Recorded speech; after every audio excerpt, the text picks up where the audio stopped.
হেই everyone, আজকের সন্ধ্যের খাবারে বানিয়েছিলাম ডিম টোস্ট। আর আমি কী করে ডিম টোস্ট বানাই চলো তোমাদের দেখাই।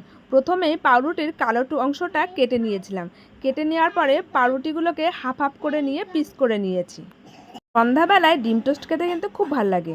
আর তার সঙ্গে নিয়ে নিয়েছিলাম পেঁয়াজ কুচি, টমেটো কুচি, লঙ্কা কুচি, ধনেপাতা কুচি আর একটু আদা কুচি। আর নিয়েছিলাম দুটো ডিম। ডিম তো নিতেই হবে, ডিম ছাড়া কি আর ডিম টোস্ট হয়। আর তারপরে আমি একটা বাড়িতে ডিম ফেটিয়ে নিয়ে তার মধ্যে পেঁয়াজ কুচি, লঙ্কা কুচি সব কিছু নিয়ে ভালো করে মিশিয়ে নিয়েছিলাম। আর হ্যাঁ, লবণও দিয়ে নিয়েছিলাম। এরপর গ্যাসে তাওয়া বসিয়ে দিয়ে ওই পাউরুটিগুলোকে একটু সেঁকে নিয়েছিলাম, যাতে যাদের গ্যাস অম্বল আছে যাতে না হয়। তারপর যেরকম তাওয়াতে একটুখানি তেল দিয়ে তার মধ্যে ডিমের মিশ্রণ দিয়ে পাউরুটি দিয়ে এপিট ওপিট করে ভালো করে সেঁকে নিয়েছিলাম। আমি তো এভাবেই ডিম টোস্ট তৈরি করি। তোমরা কিভাবে ডিম টোস্ট বানাও অবশ্যই জানিও, তাহলে নতুনভাবে শিখবো। আর এই দেখো, আমার ডিম টোস্ট পুরো রেডি। এখন শুধু সার্ভ করার পালা। তা চলো আমরা খেয়ে নিই বসে। এই যে আমি সার্ভ করে নিচ্ছি মেয়ের জন্য একটা প্লেটে একটু সস লাগিয়ে।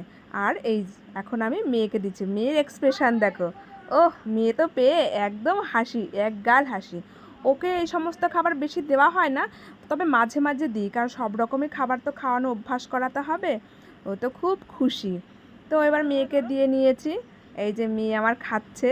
আর আমি জিজ্ঞেস করছিলাম কেমন হয়েছে, ও খাবে না বলবে। তবে হ্যাঁ, পরের দিকে বলছে তোমরা একটু দেখো। তারপর আমিও নিয়ে নিলাম। চলে এসো তোমরা আমার সঙ্গে ডিম টোস্ট খেতে। সন্ধেবেলায় এইরকম যদি একটু খাবার হয় খেতে কিন্তু খুব ভালো লাগে। আর হ্যাঁ, আমার ভিডিওগুলো তোমাদের কেমন লাগে অবশ্যই জানিও। এই দেখো আমার মেয়ে বলছে মা ভালো হয়েছে। Bye bye.